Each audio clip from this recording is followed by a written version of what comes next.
नमस्कार दोस्तों, मैं दिलीप कुमार। दोस्तों, 8 साल बाद बीएसएससी प्रथम इंटर स्तरीय बहाली पूरी हुई और 8 साल का वनवास हजारों अभ्यर्थियों का जो था वो वनवास खत्म हुआ। लेकिन इस बहाली में एक भी सीट खाली नहीं रहनी चाहिए, क्योंकि ये बहाली 2014 की यानी 8 साल पहले की है और इन 8 सालों में हजारों ऐसे अभ्यर्थी हैं जिनकी उम्र समाप्त हो गई और वो कहीं भी अब सरकारी नौकरी के लिए फॉर्म भी नहीं भर सकते और 8 साल से इस बहाली में वो लगे हुए थे। और बीएसएससी ने जो रिजल्ट दिया है उसके साथ ही उन्होंने ये कहा है कि 1778 ऐसे अभ्यर्थी है जो मेधा क्रमांक और पद प्राथमिकता के अनुसार सिलेक्ट नहीं हो सकते हैं और 1778 ऐसे अभ्यर्थियों का लिस्ट जारी किया गया है कि लोगों का सिलेक्शन इस वजह से नहीं हुआ है। 1580 के बारे में बताया जा रहा है कि 1580 अभ्यर्थी जो है योग्य नहीं पाए गए, इसलिए उनका सिलेक्शन नहीं हुआ। तो ये जो तर्क बीएसएससी ने दिया है ये बिल्कुल गलत है। बीएसएससी ने जो चयन प्रक्रिया अपनाई वो चयन प्रक्रिया ही गलत है, क्योंकि फिजिकल टाइपिंग के लिए जो बुलाया गया था बीएसएससी के द्वारा उसमें ज्यादा मार्क्स जिनका था उन लोगों को बुलाया गया था फिजिकल और टाइपिंग के लिए, और ये लोग फिजिकल पास कर गए, बहुत सारे लोग टाइपिंग पास कर गए, बहुत सारे लोग दोनों पास कर गए। और जब ज्यादा मार्क्स इनका है और जब इनका सिलेक्शन हुआ है पद प्राथमिकता के अनुसार तो अधिकतर राजस्व कर्मचारी, पंचायत सचिव, एलडीसी के पोस्ट पे चले गए हैं। और ऐसी परिस्थिति में जो फिजिकल का पोस्ट है वो खाली रह गया। स्वाभाविक है, जब आपने ज्यादा मार्क्स वाले को फिजिकल में भी बुलाया, ज्यादा मार्क्स वाले को आपने टाइपिंग में भी बुलाया और उन लोगों की जो प्राथमिकता थी वो राजस्व कर्मचारी, पंचायत सचिव और एलडीसी था, तो इसके वजह से इन लोगों का सिलेक्शन राजस्व कर्मचारी, किन्हीं का पंचायत सचिव, किन्हीं का एलडीसी के पोस्ट पे हो गया और जो फिजिकल का पोस्ट है वो खाली रह गया। और बीएसएससी ये कह रहे हैं कि योग्य अभ्यर्थी उनको नहीं मिला। तो बीएसएससी ने जो बुलाया था फिजिकल के लिए वो प्रक्रिया ही इनकी गलत थी, क्योंकि इन्होंने ज्यादा मार्क्स वाले को बुलाया था। इनको बुलाना चाहिए था, कई गुना ज्यादा अभ्यर्थियों को मौका देना चाहिए फिजिकल में, लेकिन इन्होंने बहुत कम लोगों को बुलाया था फिजिकल में, वो भी ज्यादा मार्क्स वाले को बुलाया टाइपिंग में और फिजिकल में। और इन लोगों की पद प्राथमिकता राजस्व कर्मचारी, पंचायत सचिव या फिर एलडीसी था और इसके वजह से इन लोगों का सिलेक्शन इन्हीं तीनों पदों में से अधिकतर में हुआ है। और यही वजह है कि अधिकतर पोस्ट जो है खाली रह गया। जैसे आपको फिजिकल का पोस्ट खाली रह गया और बीएसएससी तर्क दे रहे हैं कि योग्य अभ्यर्थी नहीं मिले। योग्य अभ्यर्थी कैसे नहीं मिले? यहाँ पे आपने जितने स्टूडेंट्स का काउंसलिंग करवाया है उसमें आपने सबको तो दौड़ने का मौका ही नहीं दिया है, सबको दौड़ाया भी नहीं है। जितने अभी 1778 अभ्यर्थी है उसमें से बहुत सारे अभ्यर्थियों ने मुझे फोन किया और उन लोगों का कहना है कि उन्हें तो फिजिकल के लिए बुलाया ही नहीं गया था, फिजिकल के उन लोगों को बुलाया ही नहीं गया है। तो फिर योग्य अभ्यर्थी कैसे नहीं मिले बीएसएससी को? तो बीएसएससी को चाहिए कि आप योग्य अभ्यर्थी आपको नहीं कैसे मिला, आप फिर से फिजिकल लीजिए। जो जितना आपने 63,000 स्टूडेंट्स का जो मेंस का रिजल्ट दिया था और अभी जो 1778 अभ्यर्थियों को आप बता रहे हैं कि ये लोग पद प्राथमिकता और मेधा क्रमांक में नहीं शामिल हो रहे हैं, इसके वजह से बाहर हो गए हैं, तो आप फिजिकल लीजिए इन लोगों का। क्योंकि जो लोग फिजिकल पोस्ट के लिए अप्लाई किए हैं उस समय किए थे उनमें से तो सभी लोगों को आपने फिजिकल के लिए बुलाया ही नहीं। जिनका ज्यादा मार्क्स था कुछ लोगों को बुला लिया, तो आपको ज्यादा लोगों को उस समय ही बुलाना चाहिए था। और हम लोग तो मांग कर रहे थे कि पद से कम 1.5 से 2 गुना लोगों को आप काउंसलिंग में बुलाइए, लेकिन आपने ऐसा भी नहीं किया।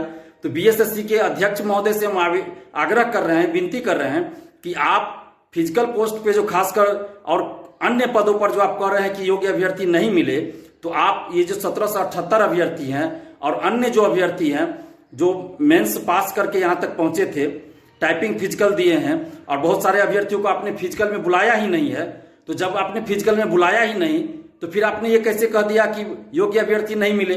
आपने सारे पोस्ट का एक वैकेंसी एक साथ निकाल दिया, typing, non typing, physical, non physical, सभी पोस्ट का वैकेंसी आप जब एक साथ निकाले हैं तो फिर आपको सीट से बहुत ज्यादा गुना लोगों को फिजिकल के लिए बुलाना चाहिए था। कम से कम 25 गुना 30 गुना लोगों को फिजिकल के लिए बुलाना चाहिए था, क्योंकि आपकी प्रक्रिया ही गलत है। आप ज्यादा मार्क्स वाले को फिजिकल के लिए बुलाए, टाइपिंग के लिए बुलाए और इन लोगों की पद प्राथमिकता फिजिकल वाला पोस्ट था ही नहीं। इन लोगों की पद प्राथमिकता राजस्व कर्मचारी, पंचायत सचिव, एलडीसी था, तो इन लोग का सिलेक्शन तो उन पदों पे हो गया, तो फिजिकल का पोस्ट तो खाली रह जाएगा। इसी तरह कुछ अन्य पदों के लिए भी हुआ है। तो बीएसएससी के अध्यक्ष महोदय से हम आग्रह कर रहे हैं कि आप एक बार समीक्षा कीजिए, पुनर्विचार कीजिए और ये जो 1778 अभ्यर्थी हैं जिनका आपने काउंसलिंग भी करवा लिया था और ये लोग 8 साल से इंतजार कर रहे हैं, इनकी क्या गलती है? आप फिजिकल का जो पोस्ट खाली है या अन्य जो पोस्ट खाली रह गया है उसके लिए इन लोगों को आप मौका दीजिए, आप इनका फिजिकल लीजिए, जिन लोगों का फिजिकल आपने नहीं लिया फिजिकल लीजिए। सीट खाली नहीं रहना चाहिए। मेरा कहना है 13,120 पदों पे आप बहाली पूरा कीजिए। आपको योग्य अभ्यर्थी कैसे नहीं मिल रहा है? 63,000 स्टूडेंट्स मेंस पास करके आए थे, आपने 63,000 स्टूडेंट्स का मेंस लिया था, उसमें से कितने लोगों को आपने पास करवाया? आप खुद देखिए, आपके पास है रिकॉर्ड। आपने टाइपिंग फिजिकल सब लिया, बहुत सारे स्टूडेंट्स को फिजिकल के लिए बुलाया ही नहीं, आपने टाइपिंग के लिए बुलाया ही नहीं, और आप कह रहे हैं कि योग्य अभ्यर्थी नहीं मिला।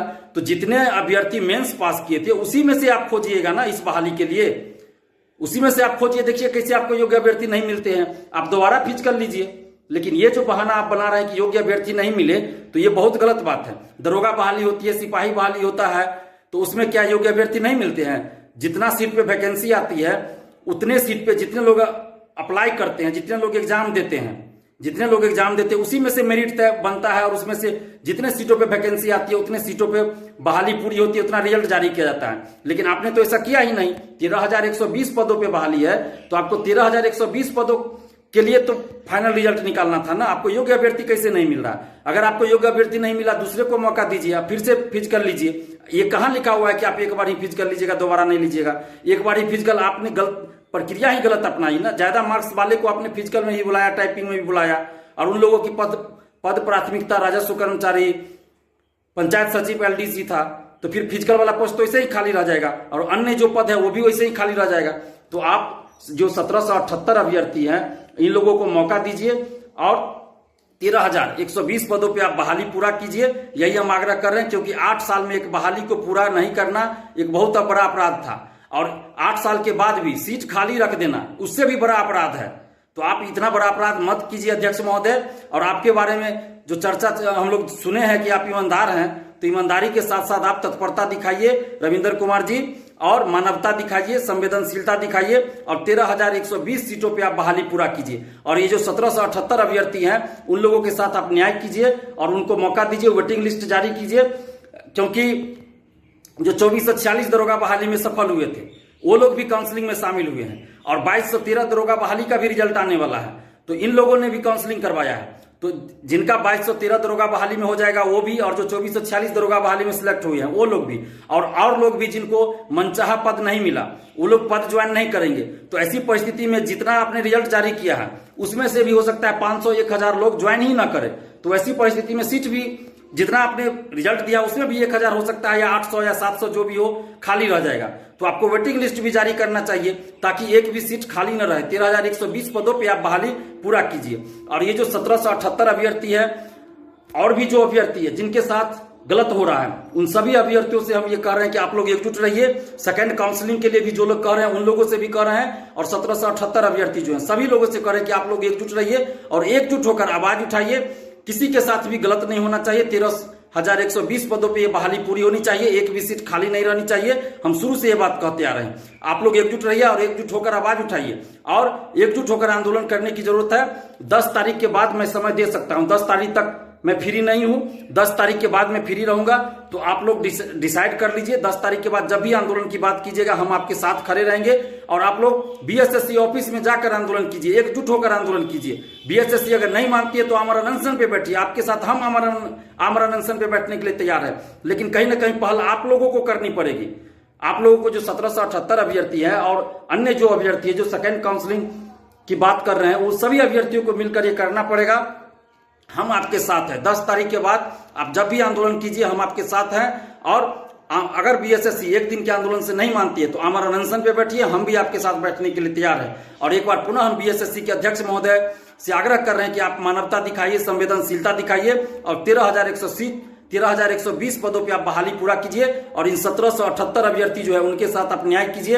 और अन्य अभ्यर्थी जो भी हैं जिनके साथ गलत हुआ है, जैसे बहुत सारे अभ्यर्थी कह रहे हैं कि उनका न 1778 अभ्यर्थी में है, न 222 में है, न ही सिलेक्ट अभ्यर्थी में है, तो उनका रोल नंबर आखिर किस वजह से कहीं नहीं है, तो उनके साथ भी न्याय कीजिए। किसी भी स्टूडेंट्स के साथ, किसी भी अभ्यर्थी के साथ अन्याय नहीं होना चाहिए।